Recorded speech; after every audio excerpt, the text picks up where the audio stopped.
My name is Ozo. My name is Ima Ehumadu, aka La Vista. My name is DK, aka Mama Chinedu. Keep watching Rapid TV. You are watching Rapid TV. Shout out to Rapid TV. Hey, Rapid TV, Carigo. The biggest, the finest, the only Rapid TV. Rapid TV. Yes, keep watching. Don't go nowhere. Don't touch that dial. Keep watching Rapid TV. This is me giving a rapid response to Rapid TV.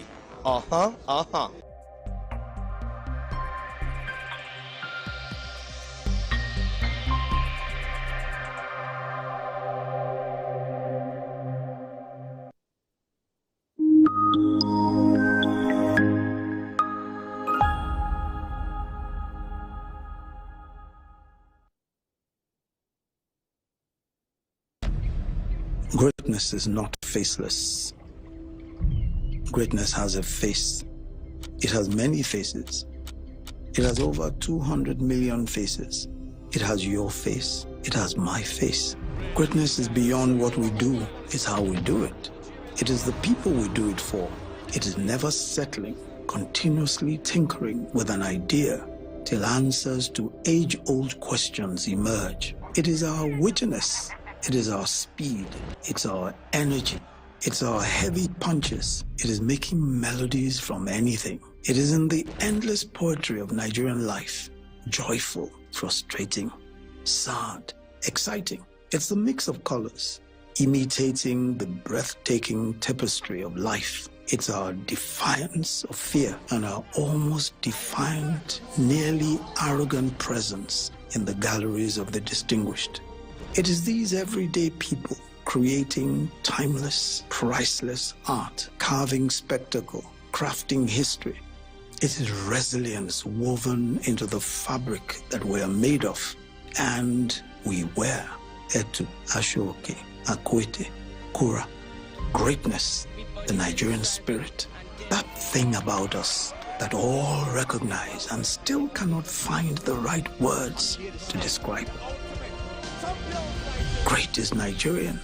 Greatness is when Toby Amusho does the 100 meters hurdles in 12.12 seconds and a stunned world held its breath.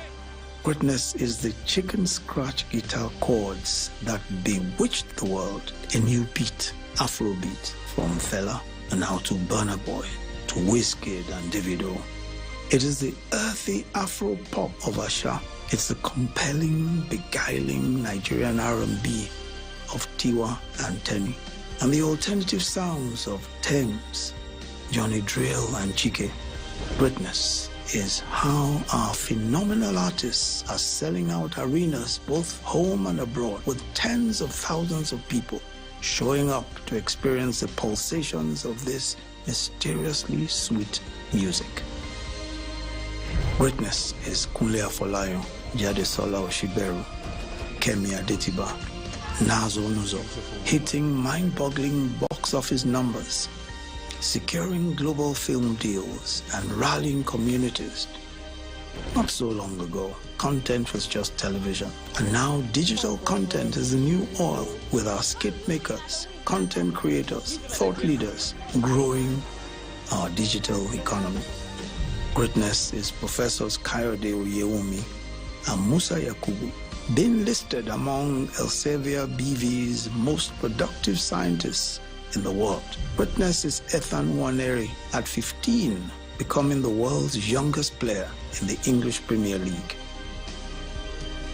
Greatness is Abasi Eneobong, pioneering the inclusion of the African genome in research through 54 genes, and Aisha Tofa, building and nurturing a tech ecosystem through Startup Kano. Greatness is Amina Mohammed, championing the voice of global peace as we take a prominent place at the table.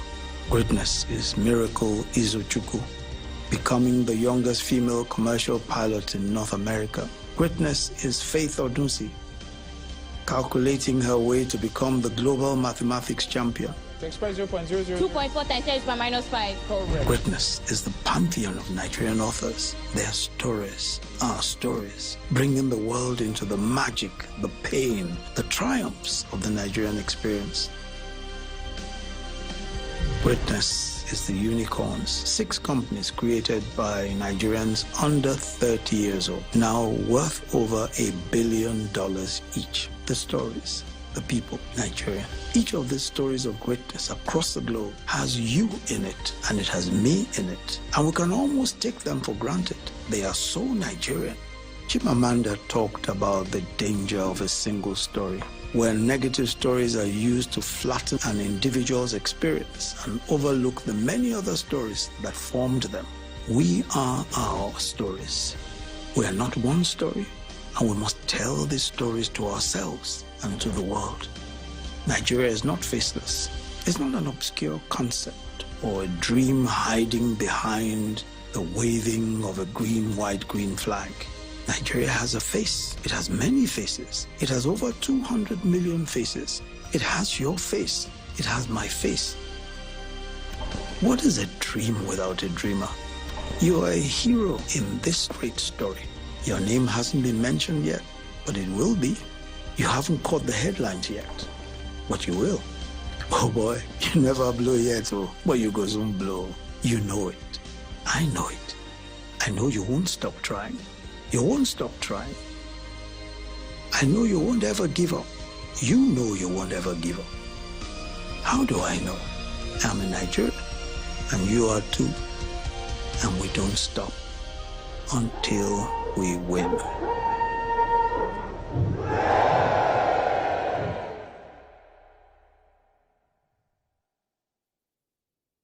My name is Akio Sakiodoa. Hey guys, this is Anto Lecky. My name is Theo Bliss. My name is Akava. I go by the name Baba D. And you're tuned into Rapid TV. And I love Rapid TV. Shout out Rapid TV. Thank you, Rapid TV. Please keep watching Rapid TV. This is Rapid TV. Rapid TV. Keep watching. Keep it down. Leave it like that.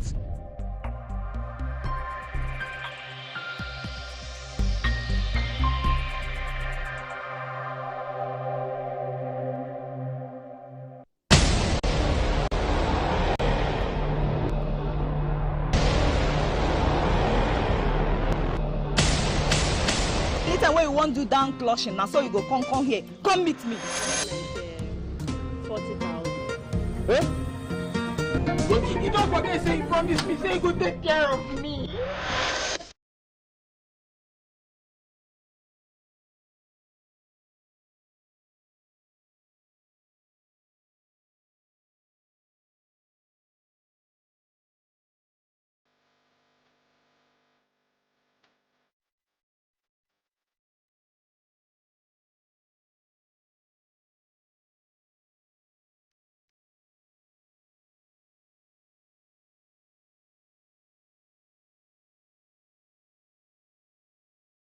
Hey Stars, get more value for your money with StarTimes Upgrade promo. Recharge 1 month on Nova, Basic or Classic Bouquet and get upgraded to the next bouquet to enjoy exciting top shows like Hidden Truth, even if something happens between you, For the Crowd, Come and share this apartment. Celebrity Cook-Off, Okay, viewers. Now, by the time we use half of it, the food goes sweet well. Prides of Passion, and more. If you're on Super Bouquet, recharge for 1 month and get an extra 5 days free. La Liga is back on StarTimes. Anticipate.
Good evening and welcome to Rapid Television News. My name is Cynthia Agbo. Begin the news first with the headlines.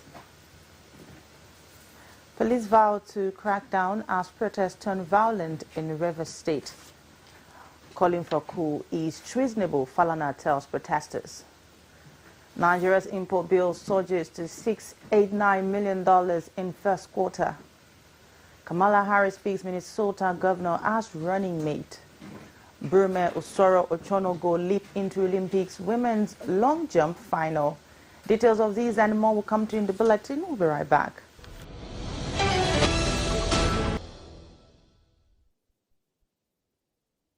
The ongoing protest against hunger and bad governance in Rivers State has taken a violent turn.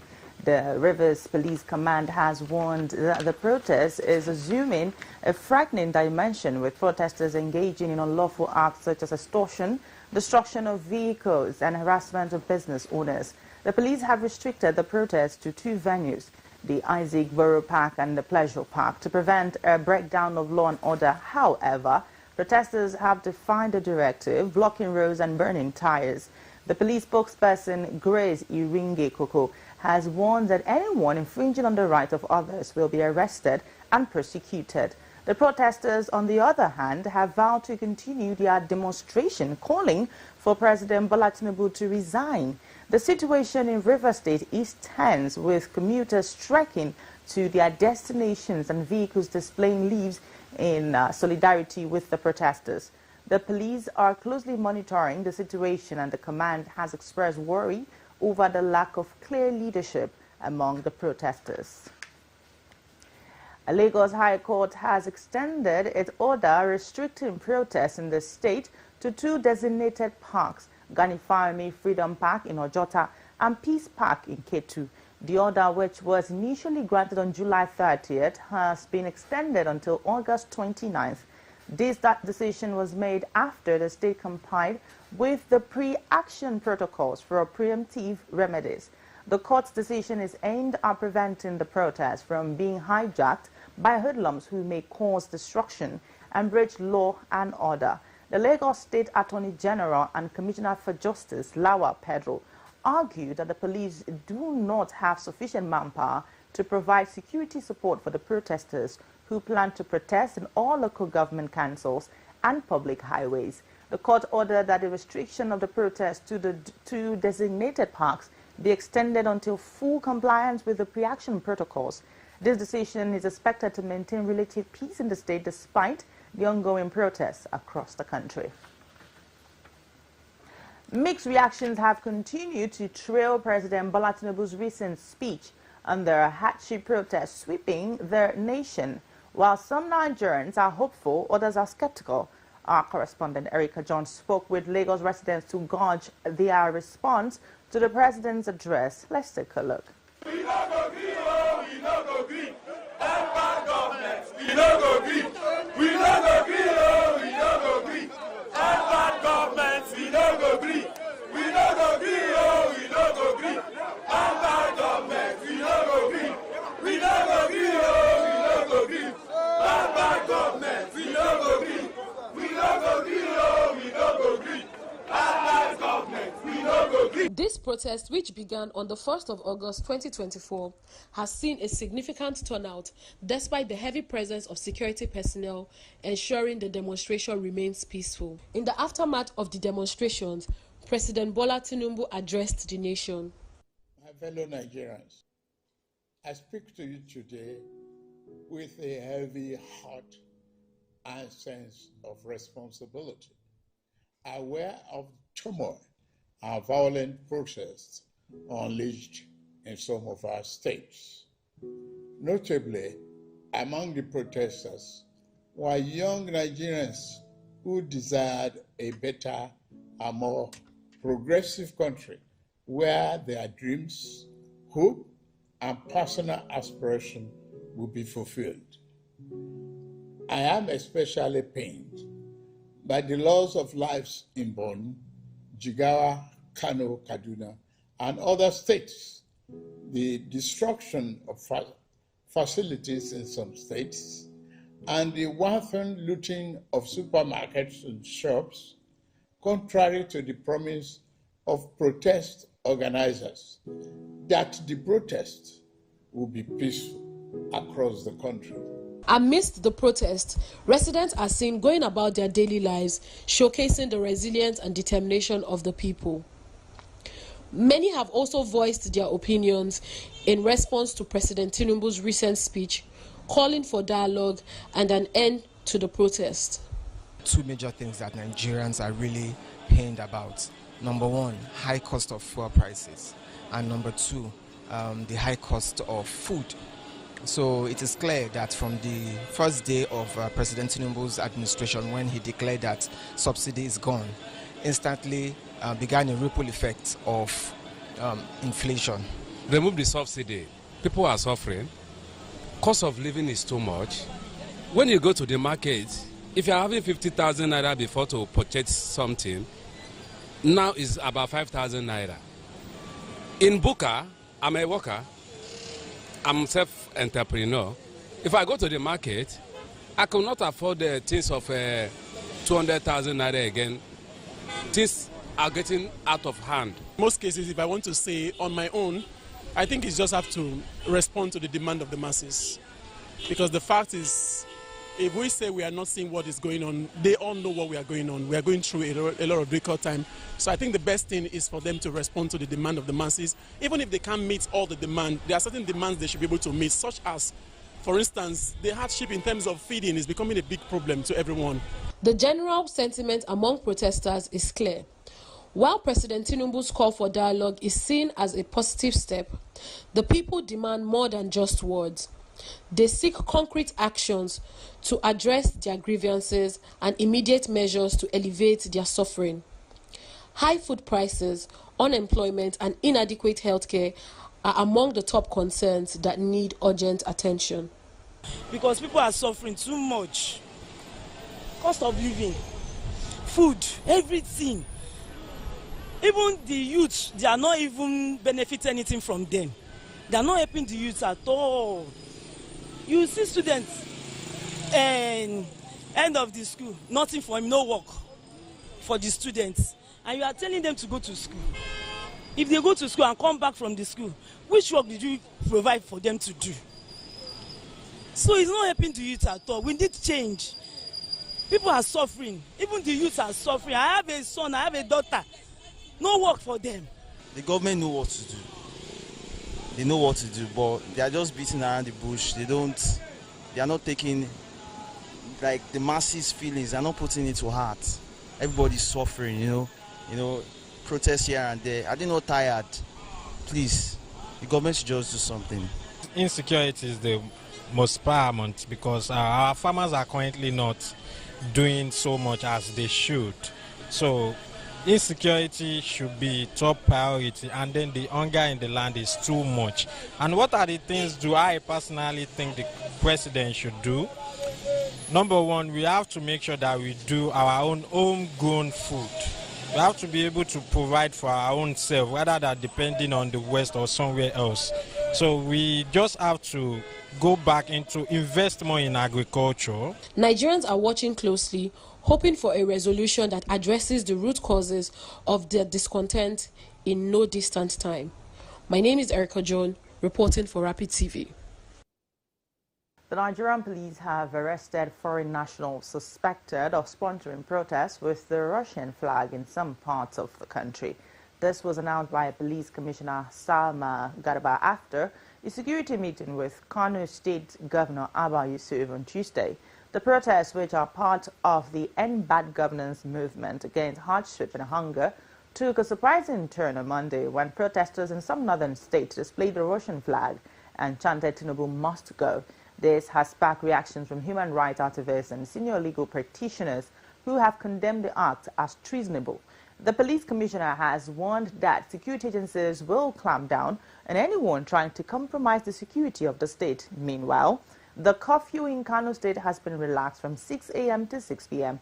The development comes as the End Bad Governance protests continue to spread across the country, with many calling for an end to bad governance and improved living conditions.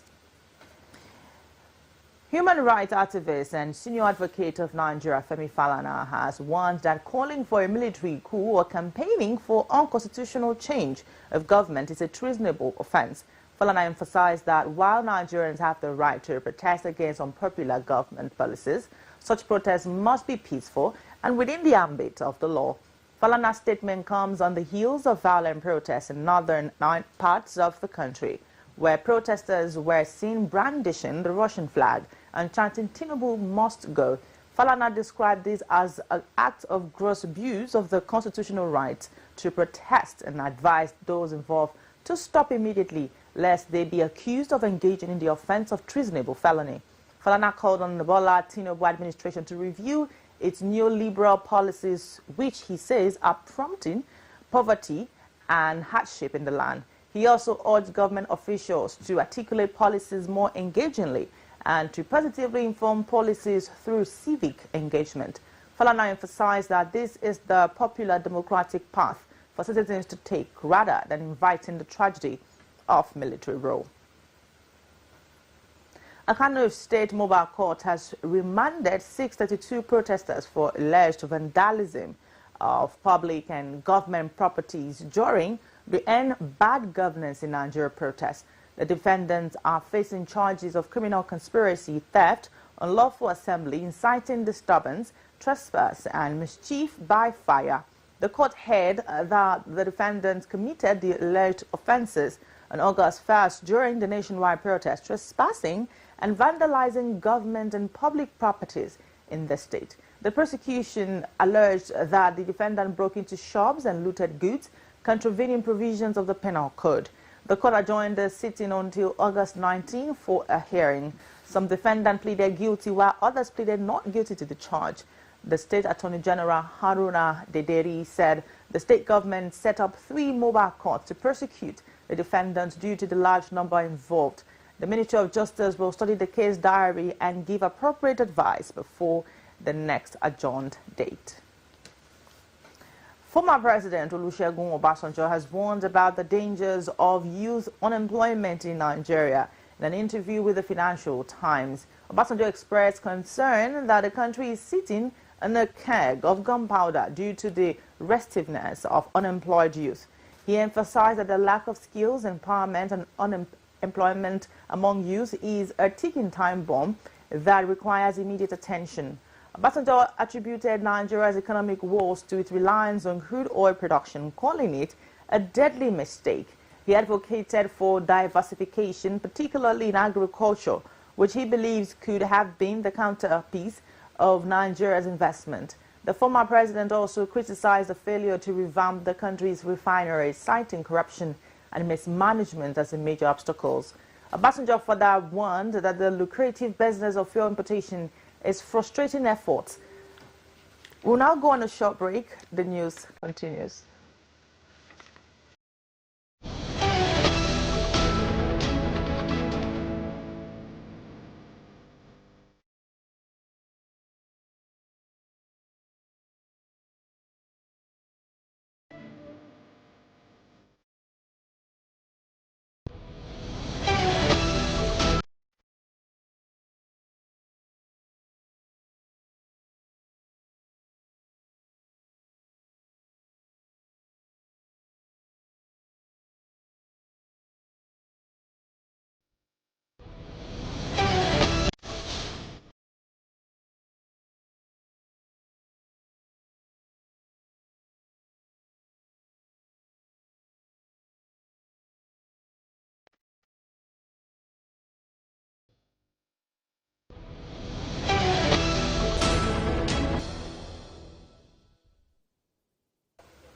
All right, welcome back. We continue on the story of the former president. He condemned the government's approach to removing fuel subsidies, stressing that it should have considered the hardship it will cause and how to alleviate it. Obasanjo emphasized the need for investor confidence and a shift from a transactional to a transformational economy to address Nigeria's challenges. The African First Lady's Peace Mission has joined forces with the Mediation Training Institute to strengthen peace efforts in Nigeria and beyond. Our correspondent Gordon Amunde brings us the story from the signing ceremony where African women leaders emphasized the urgent need for peace and unity in the African region. But I can assure you it's going to be a successful one. In this historic signing ceremony attended by women leaders from across Africa, the African First Ladies Peace Mission, partnering with the Mediation Training Institute, is aimed towards promoting peace and conflict resolution in Africa. The AFLPM, dedicated to promoting peace and conflict resolution, has taken a significant step towards achieving its goals through this partnership with MTI. You see what's happening here in Nigeria, what's happening in other parts of Africa. There is a need, a crippling need, to begin to talk about peace, to begin to change our mindset about peace, and to ensure that we build the Africa that we need, because there are issues. But how can we handle those issues if we don't mediate, if we don't talk, if we don't change our mindset as to how things are supposed to be? Well, this initiative is coming at a very, very important time, especially in the life of one of the biggest nations in Africa and West Africa, Nigeria. At a time when we all need to come together to bring peace to our land, we need to heal our land. And so this initiative of the African First Ladies Mission and MTI is very key to whatever we need to do in West Africa and in Africa. And I am particularly elated that it is being championed by women. The collaboration aims to enhance the capacity of women leaders in mediation and conflict resolution, ultimately contributing to a more peaceful and harmonious Africa. Prominent figures, whether they are political leaders, religious heads, or cultural icons, play a pivotal role in shaping public perception and policy regarding peace. Their influence can drive national and international agendas towards reconciliation and harmony. Through their platform, they can advocate for justice, dialogue, and the elimination of divisive rhetoric. These are some of the core principles and basic values that led to the establishment of the African First Ladies Peace Mission. I must say that this is an epoch-making event, especially as it concerns women of Africa and the pursuit of peace. Where women step up to support peace, you get good results. The signing of the MOU would have to actualize the vision of two great organizations. I call it the synergy of the titans. The aim is to ensure a new African order where divisive national frontiers, the burden of military spending, the different crises all over will be things of the past. Some African women leaders who were unavoidably absent delivered goodwill messages via Skype, stressing the need to maintain peace in Africa. Notably, Honorable Jenny Kato, a federal commissioner at the Federal Character Commission, emphasized that African leaders must do the right thing and be held accountable to sustain peace on the continent. If you need to protest, protest against institutions, protest against agencies. The president has given them position of authority. I am from Federal Character Commission. Come to Federal Character and ask us what we are doing in Federal Character Commission. Are we not supposed to command national loyalty if things are rightly done in Federal Character? If job is given to a common man and not racketeered, will there be issue that will bring about peace mission? There won't be so much issue. Yeah, the peace will be there because there will always be problem, but it will be reduced. The signing of the Memorandum of Understanding between these two organizations was a testament to the commitment of African women leaders to driving positive change and promoting peace on the continent. Abuja, Godwin Amundi, Rapid Television News. The Abia State government has taken a significant step towards revamping the state's education sector. A special committee has been constituted to recover all incumbent public schools in the state with the aim of restoring quality education for Abia's children. Our correspondent, Onwuka Kentley, has the detail. Briefing journalists on the outcome of this week's Executive Council meeting, the Commissioner for Information and Culture, Prince Okekalo, said the committee is saddled with the task of identifying 180 public schools whose land have been taken away by officials of the immediate administration. He added that 12,000 teachers in public school will undergo a capacity building program during this summer to prepare them ahead of next section starting in September.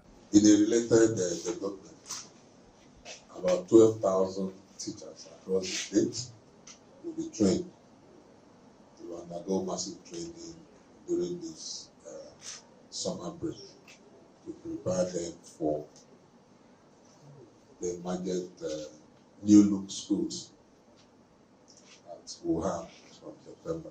On his part, Commissioner for Power and Public Utility, Ikechukwu Monday, explained that the water project, which is being funded by USAID, is targeted at revamping 2 water schemes in the state. It's 2 water projects revamping.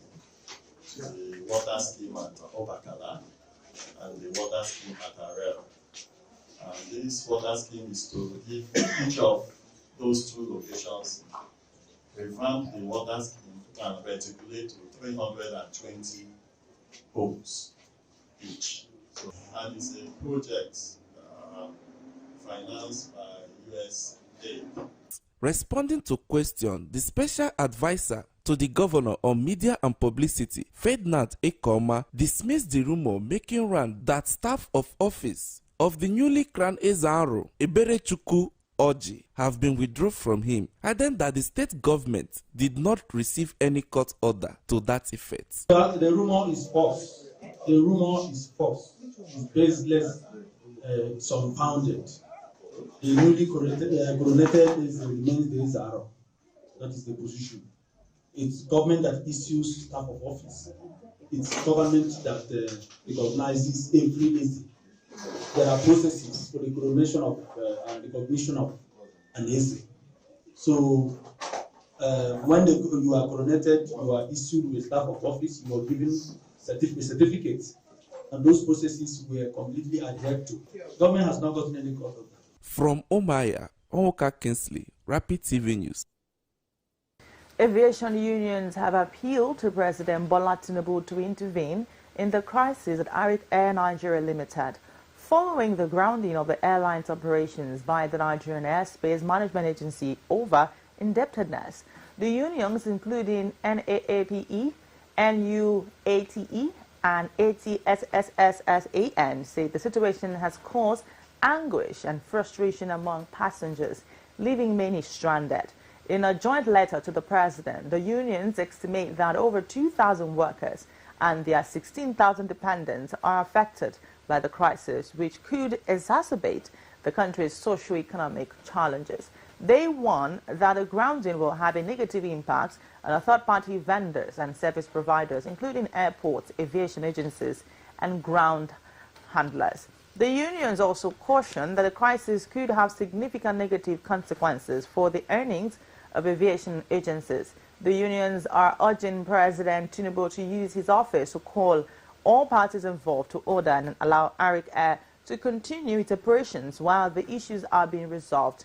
They also appeal to the president to consider the national interest and the court's directive to maintain the status quo. The union trust that the president's administration will bring succor to the troubled aviation industry and keep them informed on matters connected to the industry. You're still watching Rapid Television News at this time. Don't go anywhere. Still to come, Nigeria's import bill surges to $689 million in first quarter. This and many more coming your way. We will be right back.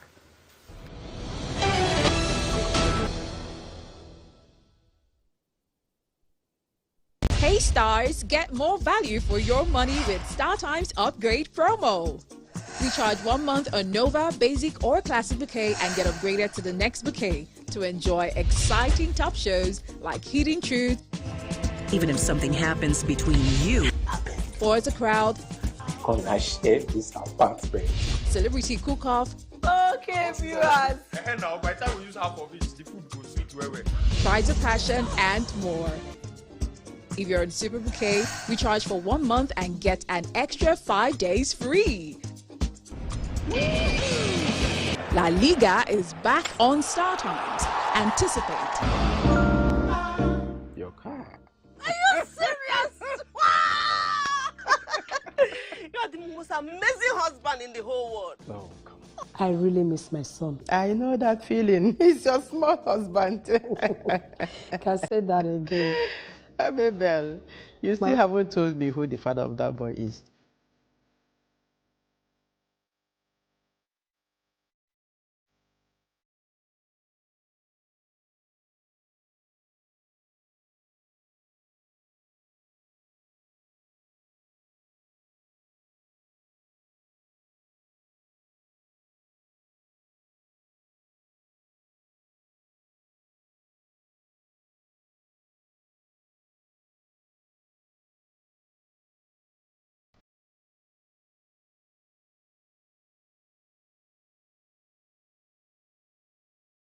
My name is Aki Osaki. Hey guys, this is Ansel Lecky. My name is Neil Bliss. My name is Akava. Go by the name Baba D. And you're tuned into Rapid TV. And I love Rapid TV. Shut us. Rapid TV. Thank you, Rapid TV. Please keep watching Rapid TV. This is Rapid TV.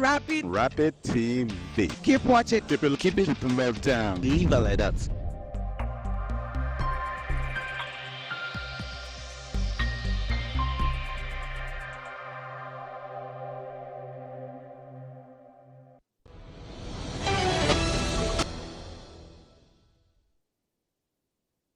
And welcome back.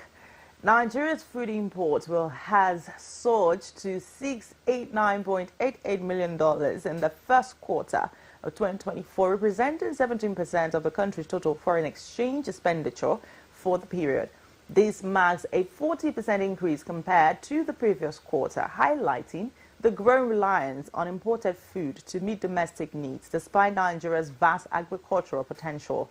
The government has responded to the food crisis by introducing a duty-free window for food imports, including maize, Hawks brown rice, and wheat. However, critics argue that this move could undermine local production and instead advocate for increased government support to boost domestic output and reduce reliance on imports.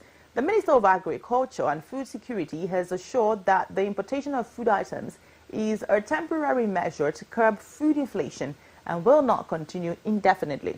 Experts are calling for innovative solutions to address the food crisis, including leveraging the aviation sector for efficient food distribution. An aviation security expert has proposed a temporary waiver of air navigational landing and parking charges for airlines engaged in food transportation for expedite relief efforts. The government is urged to take a comprehensive approach to address the nation's food security challenges and reduce dependency on foreign food supplies. Gordon Amunde is up next with some more business stories.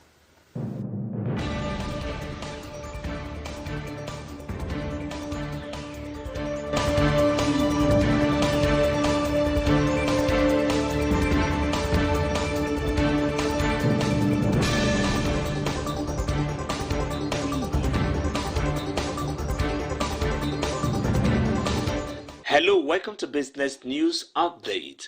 Nigeria's economy is facing a heavy decline as protests and curfews spread across the country. The last 5 days have seen widespread destruction of property, looting and violence, with hoodlums hijacking the protests to wreak havoc. The government has imposed 24-hour curfews in several states, including Bauchi, Kaduna and Plateau, to contain the situation. The economic impact is significant, with an estimated 600 billion naira lost in the last 5 days, according to the Association of Small Business Owners of Nigeria.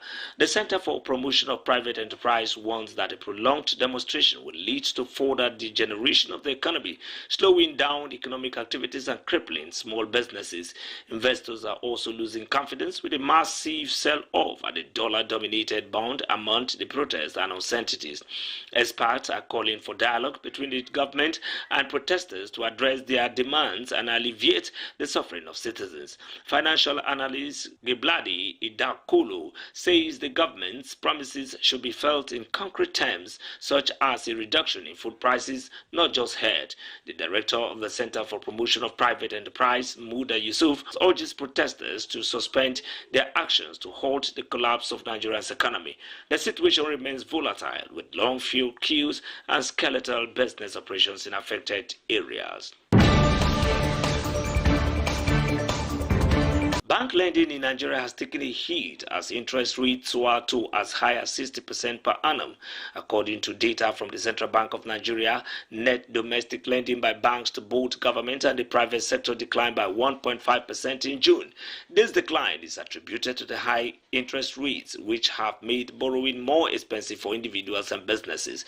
The Central Bank of Nigeria's Monetary Policy Committee has maintained a hawkish stance to curb inflation, raising the benchmark interest rate to 26.75% in July.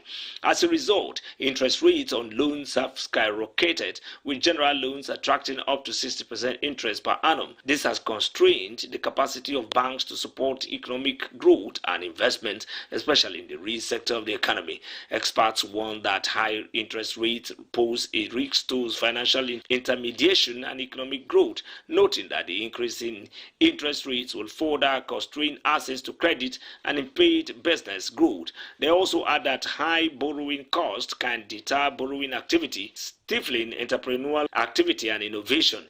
The situation highlights the need for a balanced approach to managing inflation and supporting economic growth.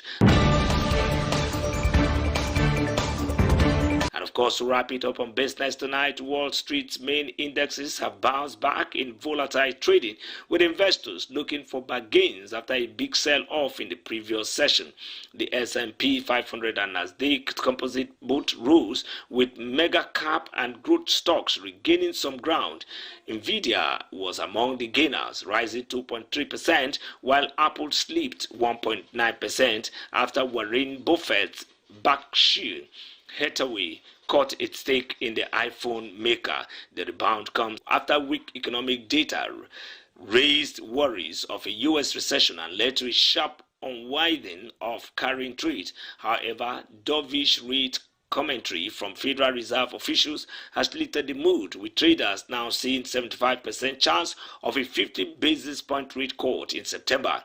Goldman Sachs notes that investors typically profit when buying after a 5% sell-off in the S&P 500 index.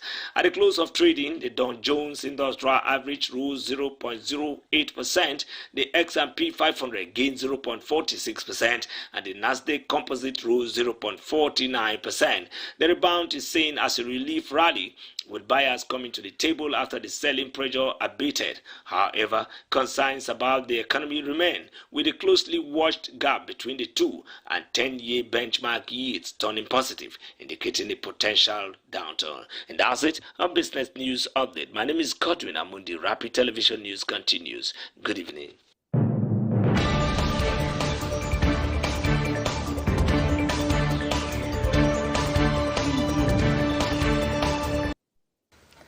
And on the foreign scene, Kamala Harris has chosen Tim Walz, the current governor of Minnesota, as her running mate in the upcoming 2024 U.S. presidential election. Walz was chosen from his potential to appeal to white working-class Americans, a key demographic that has helped fuel Donald Trump's political fortunes. He is also a military veteran, former school teacher and football coach, which are seen as assets to the ticket. Walz has been the governor of Minnesota since 2019 and has a background in representing rural communities and enacting progressive priorities. He served in the U.S. House of Representatives for 12 years before becoming governor. Harris and Walz will campaign in all 7 battleground states, beginning with an appearance in Philadelphia. They will also speak at the Democratic National Convention from August 19 to 2024 in Chicago. The UK government has deployed 6,000 specialist police officers to quell riots that have broken out across the country following the murder of 3 children in the stabbing spree at a dance class in Southport, Northwest England. The unrest has led to hundreds of arrests, with Justice Minister Heidi Alexander stating that anyone given a custodial sentence will have a prison place waiting for them. The riots have been marked by violence, with mobs throwing bricks and flares, attacking police and targeting shops and homes. False rumors spread on social media initially claimed the attacker was a Muslim asylum seeker, but the suspect was later identified as a 17-year-old born in Wales with parents from Rwanda. Despite this, mosques have been targeted by rioters, leading the government to offer new emergency security to Islamic places of worship. Prime Minister Keir Starmer has convened an emergency meeting with ministers and police chiefs to discuss the unrest, vowing to ramp up criminal justice to ensure swift sanctions. The National Police Chiefs Council reports that 378 people have been arrested so far, with more to be brought to justice.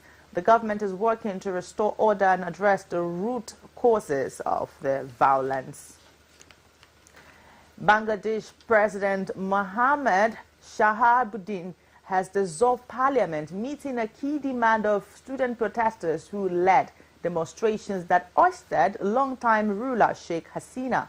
The decision was announced in a statement by the president's press secretary, Shiflu Zaman. The move comes after student protesters threatened further demonstrations if parliament was not dissolved. The president's decision follows meeting with heads of defense forces, political party leaders, student leaders, and civil society representatives. The dissolution of parliament marks a significant development in the country's political crisis. Sheikh Hasina's departure on Monday ended her 15-year second stint in power, during which she ruled the country for 20 of the last 30 years. Her removal was preceded by widespread protests led by students. Meanwhile, Begum Khalida Zia, Hasina's arch-rival and a former prime minister, has been freed from house arrest. The situation in Bangladesh remains fluid, with the country awaiting its next steps. And in Somalia, security forces in Somalia's southern city of Kismayo have seized hundreds of Islamic face veils, also known as niqabs, from female residents. The operation, which began last Wednesday, aims to prevent jihadis from concealing their identity and carrying out attacks. Police Chief Wassam Ahmed Gale says authorities are fighting the veils due to security concerns. The crackdown comes after a recent attack in Mogadishu killed dozens of people, and amid concerns that Al-Shabaab jihadis may use the veils to hide their identities. Women caught wearing the niqab face jail or a fine, and officers have been confiscating the veils by stopping women in the street and forcing them to remove the garment. The ban on niqabs was initially introduced in 2013 but was rarely enforced until now. The move has sparked controversy in the country, where 99% of the population practices Islam, and many women wear the niqab as a sign of modesty, while most Somali women opt for the hijab, which covers the hair but not the face. The niqab has gained popularity recently. The police operation is currently only being enforced in Kismayo and surrounding areas, which are under government control, as much as southern Somalia is controlled by Al-Shabaab. Up next is entertainment.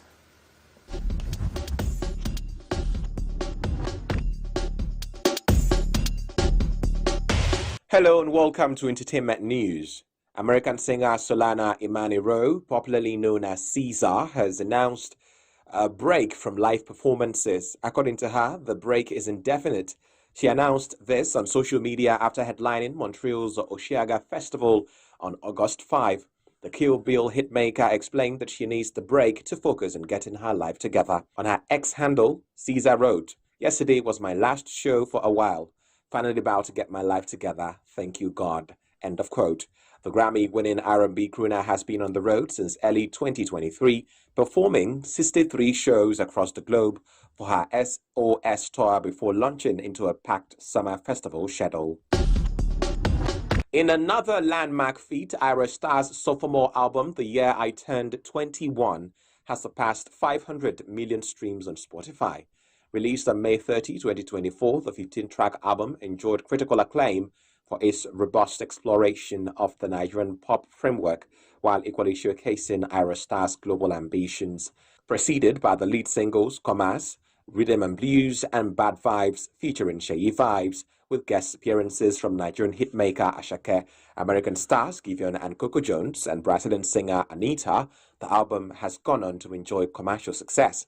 The year I Turned 21 set the record for the biggest opening day and week for an album by a Nigerian female artist on Spotify. And that's it on entertainment. The news continues.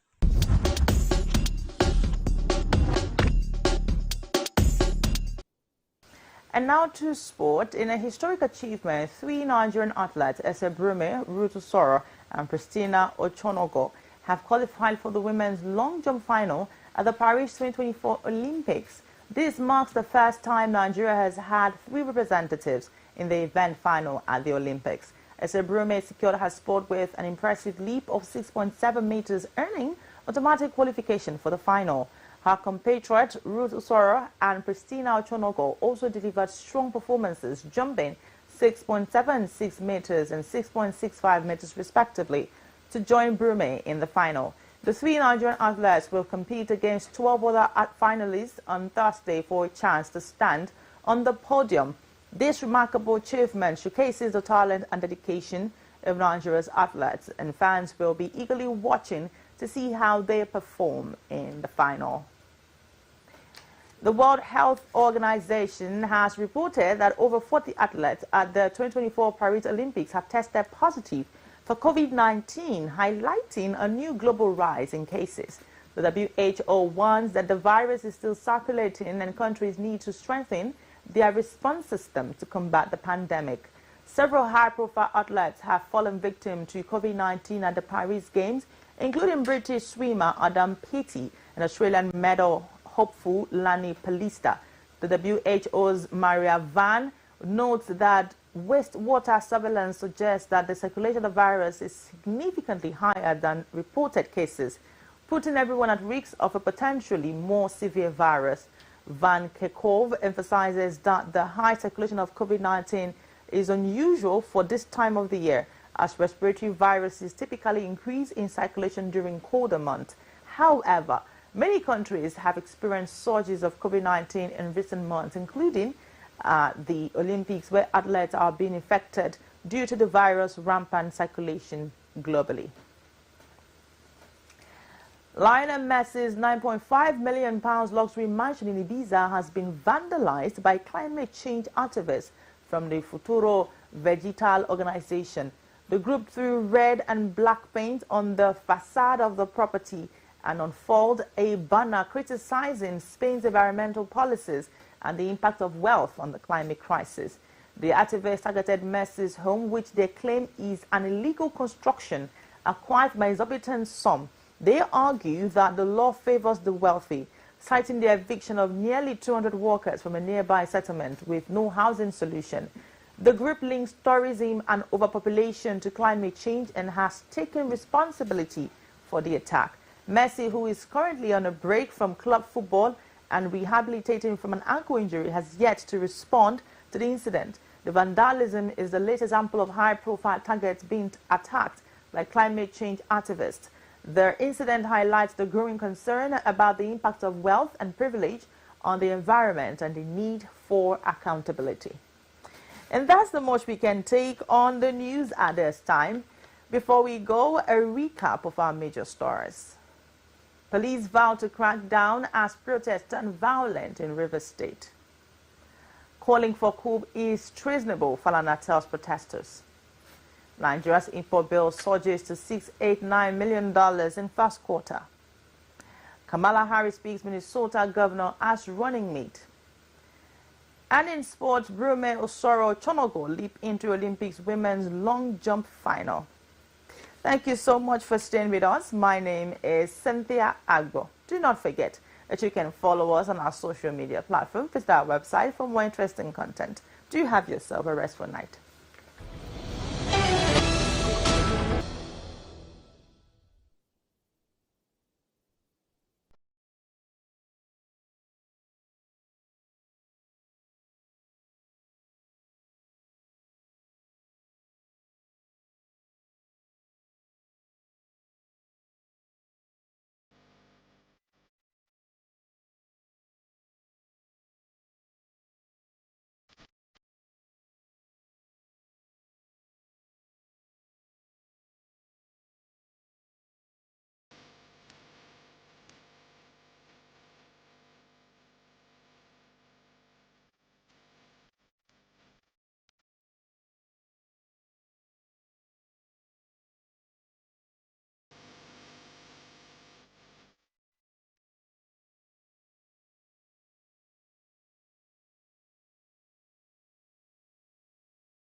major things that Nigerians are really pained about.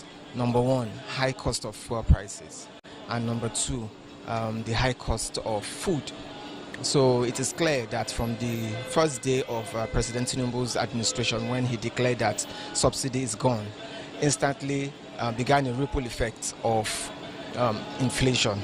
So it's quite a tall order, but I think there are some things that already the government seems to have put in place right now, which in my view should have been done 6 months or 7-8 months ago. Right now we have a 180-day window where customs, there's going to be zero duties on food imports. So we need to hasten that.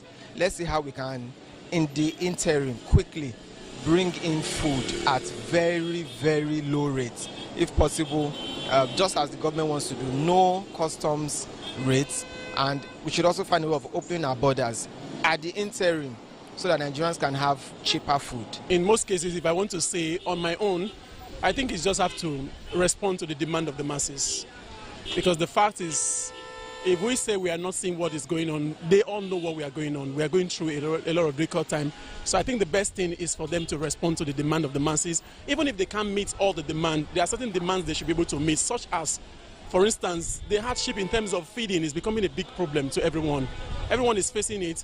But I think the best thing we should possibly do now is to first of all attend to the needs in terms of how they can be able to meet up with the need of feeding and other little means that are possibly we can attend to for now. That's what I think. People are suffering too much. Cost of living, food, everything. Even the youth, they are not even benefiting anything from them. They are not helping the youth at all. You see students, and end of the school, nothing for him, no work for the students, and you are telling them to go to school. If they go to school and come back from the school, which work did you provide for them to do? So it's not helping the youth at all. We need change. People are suffering. Even the youth are suffering. I have a son, I have a daughter. No work for them. And it's not helping us at all. So we need a change.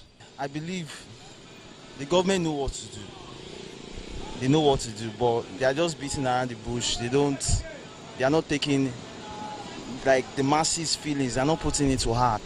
Everybody's suffering, you know, protests here and there. Are they not tired? Please, the government should just do something. Insecurity. The first thing I think insecurity is the most paramount, because our farmers are currently not doing so much as they should. So insecurity should be top priority, and then the hunger in the land is too much. And what are the things do I personally think the president should do? Number one, we have to make sure that we do our own homegrown food. We have to be able to provide for our own self, rather than depending on the West or somewhere else. So we just have to go back into invest more in agriculture. I